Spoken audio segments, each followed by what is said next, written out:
ho scelto di soffermarmi sul periodo che va dal 1917 al 1926, con l'obiettivo di far emergere alcuni nodi di teoria e di prassi politica che accompagneranno e caratterizzeranno la vicenda storica novecentesca di socialisti e comunisti italiani.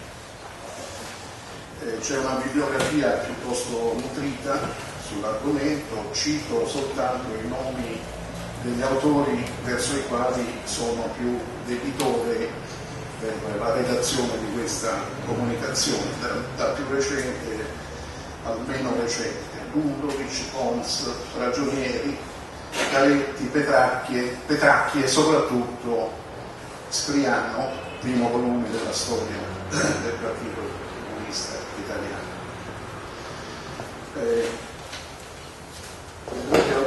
Alcune diapositive, comunemente definite slide, alcune diapositive che servono soltanto ad accompagnare, diciamo, la lettura della comunicazione. In Italia un'ampia opinione popolare che si estese fino ai soldati impegnati sul fronte di guerra vide già negli eventi russi del febbraio-marzo 1917 il concretizzarsi di diffuse aspirazioni alla pace e alla giustizia sociale. La volontà di un radicale cambiamento si manifestò attraverso il voler fare come in Russia, un'espressione che fin dal mese di marzo 1917 cominciò a circolare insieme con le parole pace e terra, socialismo e rivoluzione. Si può perciò facilmente comprendere come l'eco della rivoluzione d'ottobre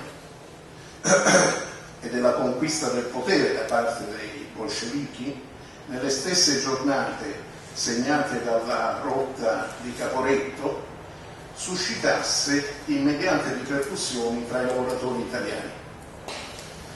Neppure le severe misure repressive del governo riuscirono ad impedire il diffondersi di volantini, scritte, canzoni che incitavano a seguire l'esempio della rivoluzione russa.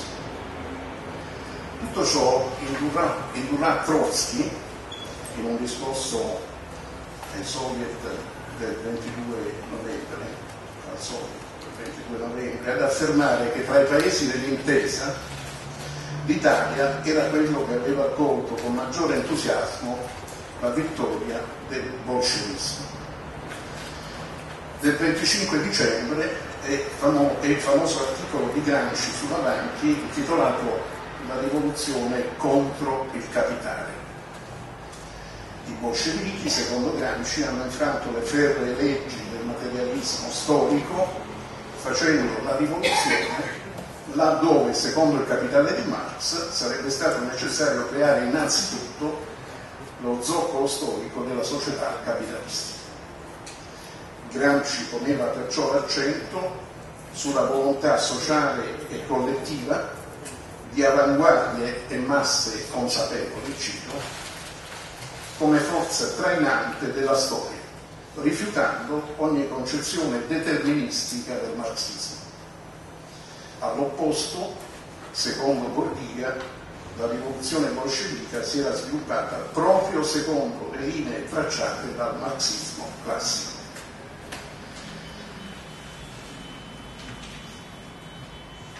Nel gennaio del 1919 Lenin invita tutti i partiti contrari alla Seconda Internazionale a partecipare ad una conferenza a Mosca con l'obiettivo di creare una terza, testuale, associazione internazionale dei lavoratori.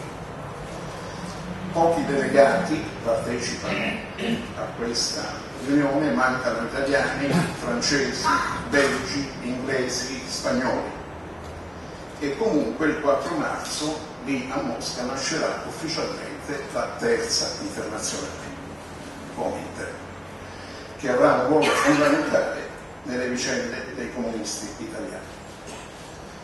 Poco dopo la sua fondazione vi aderì il PSI, il Partito Socialista Italiano, unico tra i vecchi partiti socialisti dell'Occidente europeo.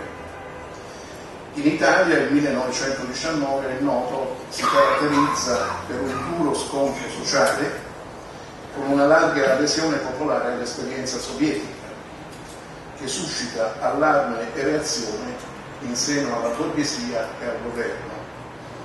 Ricordo che a marzo di quell'anno si costituiscono già i mussoliniani fasci di combattimento. Ai primi di aprile il divieto a tenere una pubblica dimostrazione di solidarietà verso i rivoluzionari russi, tedeschi e ungheresi porta ad uno sciopero generale a Roma e a manifestazioni in tutta Italia in favore del governo bolscevico, al grido di Viva Lenin, a testimonianza di una popolarità della figura di Lenin in Italia già in quella fase. Vengono boicottati produzione e trasporto di materiale bellico destinato ai controrivoluzionari russi. La simpatia di massa per la rivoluzione d'ottobre è testimoniata tra l'altro da un fatto singolare.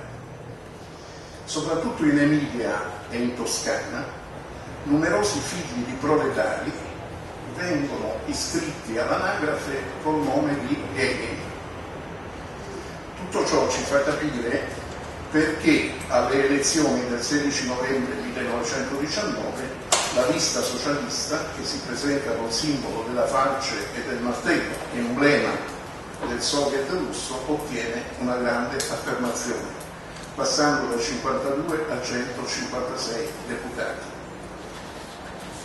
In quell'anno il PSI passa da 24.000 a 87.580 soci. L'Avanti raggiunge una tiratura quotidiana di oltre 300.000 copie. La CGIL passa da 250.000 a 1,5 milioni di iscritti. Saranno 2 milioni nell'anno successivo. Dati impressionanti che però rendevano ancora più evidente la contraddizione tra la propaganda massimalistica imperante nel Partito Socialista Italiano e la sostanziale impotenza di quel partito nella prassi politica. Di quella fase è l'esperienza dei consigli di fabbrica, definiti correntemente anche soviet. Essi esprimevano la necessità che la classe operaia assumesse il ruolo di forza dirigente nazionale a partire dal luogo stesso del proprio lavoro. Ma soltanto a Torino si intese il significato di rottura e la profonda carica innovatrice del movimento dei consigli, grazie al gruppo che si formò intorno all'Ordine Nuovo, che inizierà le pubblicazioni proprio il 1° di maggio del 1919. Nel corso del 1920 il clima politico cambia rapidamente, la classe padronale riacquista tutta la sua arroganza, la classe operaia è più che mai determinata a combattere, ma la lotta operaia è destinata tuttavia alla sconfitta per l'incapacità del Partito Socialista di agire e tradurre quella lotta in iniziativa politica. In presenza di uno sciopero a oltranza dei lavoratori piemontesi contro una serrata e licenziamenti decisi dagli industriali, il Consiglio nazionale del PSI, già convocato a Torino per il 20 e 21 di aprile, viene spostato a Milano. Il dibattito non solo non produce alcuna iniziativa di solidarietà con i lavoratori in lotta, ma addirittura segnala una diffusa presa di distanza con l'isolamento di chi tenta di spronare all'azione. Era il caso per esempio di Angelo Tasca e di Umberto Terracini. Si consuma così quella che Gramsci definirà come la scissione di aprile. La fiammata torinese si spegnerà con una mediazione al ribasso dopo 7 giorni di sciopero generale e un mese di lotta dei metallurgici. In ogni caso, il protagonismo e la volontà di lotta che manifestava il proletariato italiano era tale da indurre Lenin ancora nell'estate del 1920 a ritenere che l'Italia sarebbe stata, insieme con la Germania, il paese dell'Occidente capitalistico più prossimo alla rivoluzione socialista. Quel che mancava era un partito politico all'altezza di una prospettiva rivoluzionaria capace di direzione politica del movimento. Per dirla con i nostri classici, mancava il moderno principe. Su questo terreno di sempre più acceso scontro sociale e politico si innestano le direttive emerse dal secondo congresso del Cominter, che si svolge tra il 19 luglio e il 6 agosto, prima a Pietroburgo, poi a Mosca, destinate ad accelerare il processo di frantumazione del PSI e di nascita del Partito Comunista d'Italia. In vista del congresso, Lenin aveva manifestato il suo apprezzamento per il documento dei torinesi redatto da Gramsci in aprile sulle lotte operaie e polemizzato apertamente con Bordiga nel suo scritto Estremismo, malattia infantile del comunismo. Dei 21 punti poi deliberati dal congresso, uno dei quali prevedeva che i partiti aderenti convocassero entro 4 mesi un congresso straordinario, 2 soprattutto accenderanno la discussione e lo scontro nel Partito Socialista. Uno riguardava l'espulsione dei riformisti, l'altro il mutamento del nome in quello di Partito Comunista. Intanto, ancora più acuto si faceva lo scontro sociale. A fine agosto, una serrata padronale in uno stabilimento di Milano aveva provocato l'occupazione di 300 officine metallurgiche. Tra il 1° e il 4 settembre 500.000 di metalmeccanici in tutta Italia procedono all'occupazione delle fabbriche voluta dalla FIOM. Il 9 e il 10 settembre si riuniscono congiuntamente a Milano il Consiglio Generale della CGIL e la direzione del Partito Socialista. La proposta che l'occupazione si estenda a tutti gli stabilimenti industriali e alle campagne viene respinta a maggioranza. Il PSI dunque si piega all'esito di quel voto e Giolitti, al momento capo del governo, sulla base di un accordo salariale e di un disegno di legge sul controllo della produzione, che però non sarà mai completamente attuato, liquida politicamente il movimento. Ripercorrendo le vicende del biennio 1919-1920, la domanda che ci poniamo è se sia legittimo parlare per l'Italia di una rivoluzione mancata, come pure si è fatto. Certamente il PSI si dimostrò lontano dalle esigenze della classe lavoratrice, avendo recepito solo formalmente i principi della terza internazionale. In vista del congresso del Partito Socialista, il 15 ottobre a Milano si organizza la frazione comunista, che comprende bordighiani, ordinovisti, parte dei massimalisti e altre tendenze minori. Il 23 ottobre da Stettino viene inviata alla frazione comunista una lettera di Zinoviev, anche a nome di Lenin, Trotsky e Bukharin, in cui si legge che la frazione è, testuale, l'unico serio appoggio dell'internazionale comunista in Italia. La scissione, ben prima che si apra il congresso socialista, si è ormai di fatto consumata e il 21 gennaio a scindersi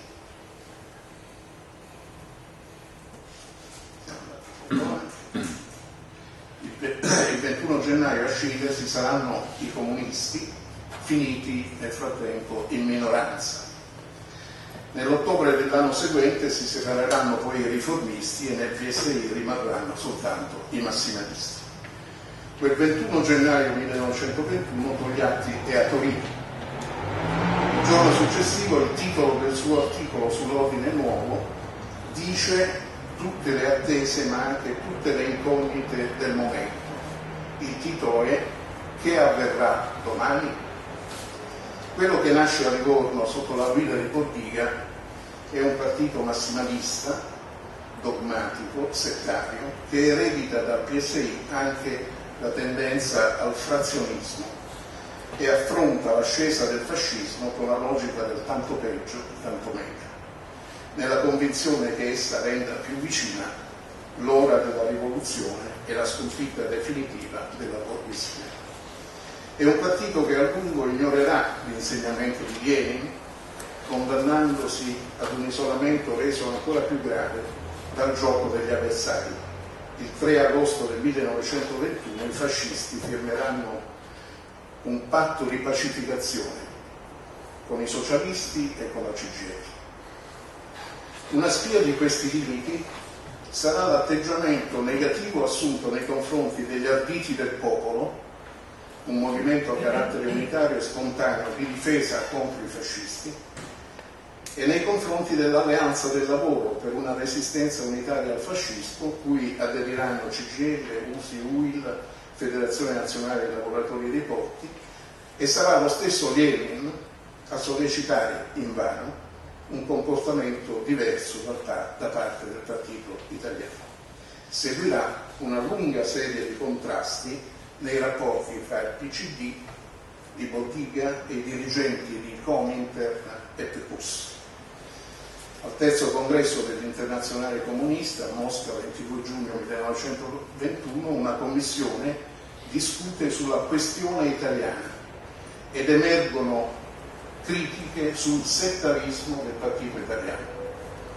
La nuova parola d'ordine del fronte unico d'azione con i socialdemocratici e con i sindacati gialli viene ufficialmente lanciata alla riunione del comitato esecutivo del dicembre 1921. Vi si oppongono italiani, francesi e spagnoli. Il secondo congresso del PC nel marzo del 1922, con le tesi di Roma, confermerà tutti i limiti già visti in precedenza, suscitando le osservazioni critiche del presidium del Comitato. Era evidente una sottovalutazione del pericolo fascista, o quantomeno un'analisi errata del fenomeno e delle sue possibili conseguenze.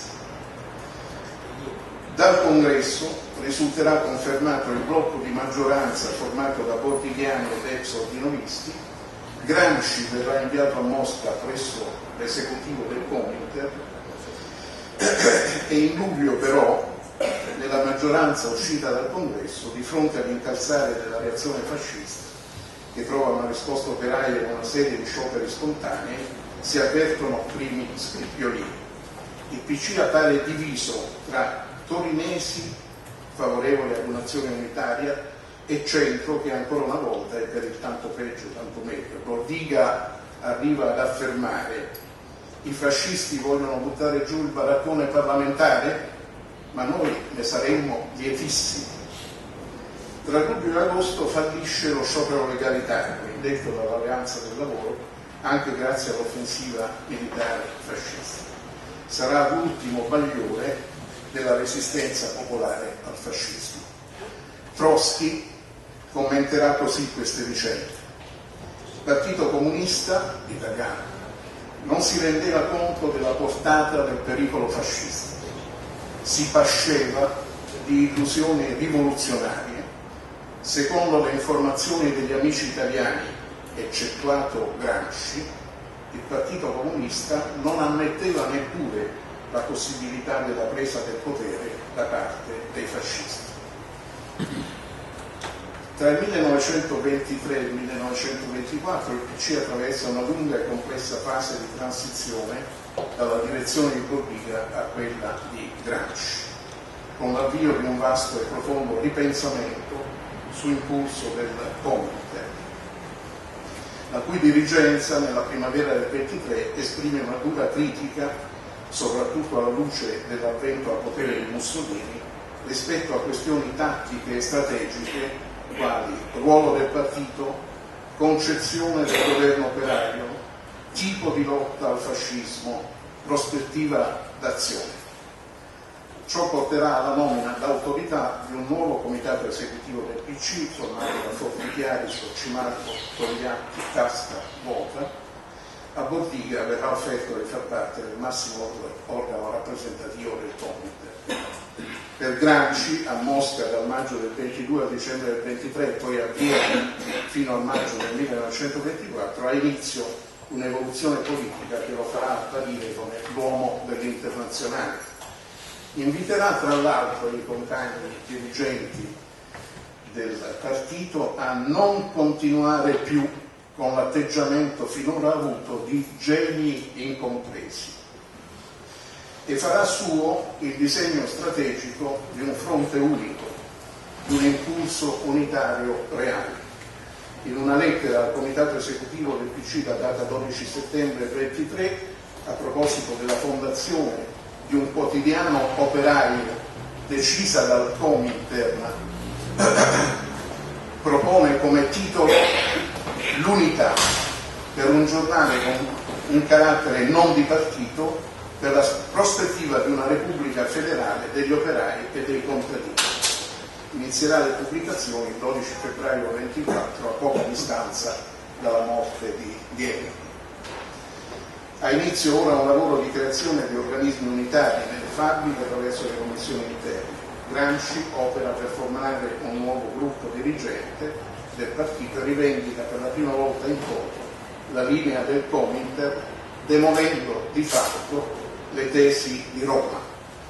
Scrive Gramsci: la determinazione che in Russia lanciava le masse nelle strade all'assalto rivoluzionario, nell'Europa centrale e occidentale si complica per tutte quelle superstrutture politiche create dal più grande sviluppo del capitalismo, rende più lenta e più prudente l'azione della massa e domanda quindi al partito rivoluzionario tutta una strategia e una tattica ben più complessa e di lunga vena di quelle che furono necessarie ai bolscevichi nel periodo tra il marzo e il novembre 1917.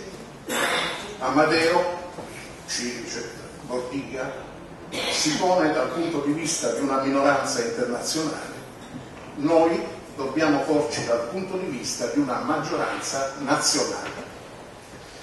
Per le elezioni dell'aprile del 1924, con una legge elettorale che assegna i 2/3 dei seggi a chi ottenga il quorum del 25% su scala nazionale, i due partiti socialisti, PSI massimalista e PSU riformista, respingono la proposta di un blocco comune, ma il PC rompe l'isolamento proponendo liste di alleanza per l'unità proletaria aperta ai cosiddetti terzini, cioè i socialisti allineati con il Comintern.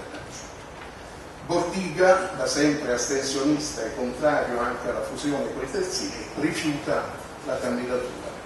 Vengono presentate liste in 13 delle 15 circoscrizioni e gli eletti saranno 19, di cui 13 comunisti, un successo inatteso. Tanto che in aprile Togliatti, tenendo una relazione al Comitato Centrale, nota che un processo di resistenza attiva al fascismo si sta aprendo e propone di perseguire la tattica del fronte unico, o meglio, della unità di tutte le forze classiste rivoluzionarie. Dunque vi è un'attenzione inedita verso le grandi masse e una fiducia nella possibilità di conquistare il loro consenso. Ma il nuovo corso è tutt'altro che spianato, come dimostra l'esito di una conferenza segreta che si tiene in un alberghetto rifugio sulle montagne del Comasco, dove la linea Gramsci-Togliatti, definiamola così, finirà in netta minoranza. A 4 anni dal secondo congresso la rivoluzione si è consolidata in Russia, ma è fallita nel resto d'Europa. E dunque a questo punto il Comintern assume, un orientamento diverso dal passato. Si decide di procedere alla cosiddetta bolscevizzazione dei partiti aderenti. Il Comintern, si dice, deve diventare un partito davvero mondiale, omogeneo, comunista, bolscevico e leninista. Zinoviev sostiene la validità della tattica del fronte unico, inteso soprattutto come unità dal basso delle masse lavoratrici. Togliatti però fa notare che si è in presenza di differenti condizioni storiche e politiche, di differenti rapporti di forza tra la classe operaia e la classe borghese, che, dice Togliatti testualmente, ci costringono a seguire linee tattiche diverse, e insiste sulla necessità di fare del Partito Comunista il partito delle grandi masse operaie e contadine, delle grandi masse operaie e contadine. Tra il giugno del 24 e il gennaio del 25 si consuma la vicenda dell'Aventino. Vado rapidamente alla conclusione di questo contributo per ricordare che le vicende politiche dei 2 mesi che vanno dalla riapertura della Camera del 12 novembre fino al discorso mussoliniano del successivo 3 gennaio, vera e propria pietra tombale sulla battaglia delle opposizioni, fanno emergere le responsabilità storiche di tutto il mondo politico che avrebbe dovuto reagire alla dittatura incalzante. L'esecutivo del PC, che si riunisce il 4 gennaio, valuta, testuale, il gesto di Mussolini come un semplice episodio che non sposta sostanzialmente la situazione. Permane dunque una sottovalutazione e un difetto di analisi del fenomeno fascista. Il 25 aprile apre il 1925, apre per i comunisti riflessi, apre per i comunisti italiani il periodo più duro in assoluto. Il dibattito interno approderà al 3° congresso nel gennaio del 26, intanto però la questione del trotskismo si era riaperta violentemente nel partito sovietico nell'ottobre del 24, con la pubblicazione del famoso opuscolo di Trotsky, Le elezioni dell'ottobre. Sullo sfondo vi è già la scelta da fare tra la concezione della rivoluzione permanente e quella sostenuta da Stalin e Bukharin del socialismo in un solo paese. Nell'esecutivo allargato del Comintern, che si tiene tra il 21 marzo e il 5 aprile, la Commissione per la questione italiana afferma che il congresso nazionale del PC, quello che si terrà a Lione in forma clandestina nel gennaio del 26, dovrà dire se approva la politica applicata dal partito d'accordo col Comintern, ma dovrà anche scegliere tra il leninismo e la tattica di Bordiga. L'11 e 12 maggio la relazione di Gramsci al Comitato Centrale è incentrata proprio sulla bolscevizzazione del partito. Parla di stabilizzazione leninista, e svolge una critica a fondo al bordighismo, al primo tempo del PC e al suo estremismo. Dice, tra l'altro, testuale, le esperienze dell'Internazionale comunista non giunsero fino a noi. Si sviluppò una ideologia arruffata e caotica, si creò cioè in Italia una nuova forma di massimalismo. Con la riunione del Comitato Centrale del 9-11 novembre finalmente il partito guarda con chiarezza la novità della situazione profondamente mutata. Gramsci propone un indirizzo strategico che si ritroverà formulato nelle tesi del 3° congresso, appunto Lione, 20-26 gennaio 1926. Sulla base della concezione generale leninista dell'alleanza operai-contadini, emerge ora la novità dell'individuazione del problema meridionale, faceva riferimento a Pasquale Pozza ieri nel suo intervento, e di quello cattolico come dato specifico nazionale. Nel dibattito precongressuale Togliatti sottolinea il valore dell'elemento volontario che influisce sul processo storico in generale e su quello rivoluzionario in particolare. Si pone quindi il problema del rapporto tra masse e partito, tra classe e partito visto ora non come organo della classe ma come parte della classe operaia. Per il congresso vengono elaborati, come sappiamo, 5 documenti, uno dei quali, la tesi politica, situazione italiana e bolscevizzazione del PC, diventerà noto come le tesi di Lione. Rispetto alle tesi di Roma si nota un forte impianto storicistico, si fa risaltare l'elemento dirompente dell'ottobre russo, dell'insegnamento bolscevico, dell'apporto teorico leniniano. Il fascismo, considerato ora fenomeno di massa, è visto come esito di un duplice fallimento, quello di una possibile soluzione riformista che trovò nei governi di Nitti e di Giolitti, diciamo, la possibile via, è quello di una soluzione rivoluzionaria, sconfitta, si dice nelle tesi, per le deficienze politiche, organizzative, tattiche e strategiche del Partito dei Lavoratori. Le tesi di Lione, il prodotto sicuramente più maturo dello sviluppo teorico leninista di Gramsci e di Togliatti, rappresentano il maggiore sforzo condotto dal Partito Italiano per applicare i principi della tattica e della strategia leninista alla situazione italiana. È molto significativo a questo proposito il parallelo che lì viene proposto tra la situazione verificatasi in Italia con la crisi Matteotti e la situazione russa dell'estate del 1917 con il colpo reazionario di Kornilov. E qui c'è un significativo rovesciamento delle parti rispetto a ciò che si era svolto in precedenza dei rapporti tra Partito Italiano e Cominter e PUS, nel senso che nel dicembre del 25 si era svolto il 14° congresso del PUS e la prospettiva storica della costruzione del socialismo in un paese solo era stata affermata con forza. Nel corso del 26 poi lo scontro tra i dirigenti bolscevichi diventerà aspergine e sarà ora Gramsci ad ammonire i compagni sovietici dicendo testualmente: voi state distruggendo l'opera vostra, voi degradate e correte il rischio di annullare la funzione dirigente che il Partito Comunista dell'URSS aveva conquistato per impulso di Lenin. Concludo. Alcuni dei temi che abbiamo visto affacciarsi in questi primi anni di storia del comunismo italiano troveranno una sistemazione negli anni seguenti ad opera di Gramsci e di Togliatti.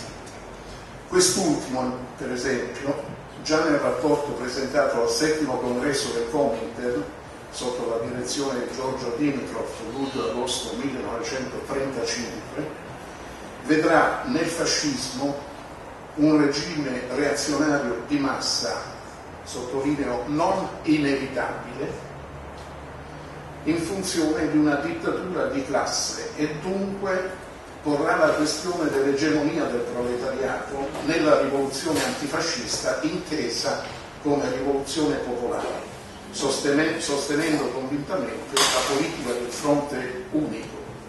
Al tempo stesso coglierà l'importanza dei diritti democratici, presupposto per le successive elaborazioni sul rapporto tra democrazia e socialismo. Fare politica, espressione propriamente togliattiana, come capacità necessaria per i partiti comunisti, è appunto un'espressione che Togliatti tenderà ad usare sempre più frequentemente a partire proprio da quel periodo. E ancora sosterrà che si formino partiti comunisti pienamente autonomi su base nazionale, premessa a quella che sarà la strategia della via italiana al socialismo. Insomma, la via maestra che porterà al partito nuovo era ormai individuata. Percorrerla comporterà però lotte e sacrifici terribili, ma i comunisti italiani, come sappiamo, alla fine ce la faranno. Grazie.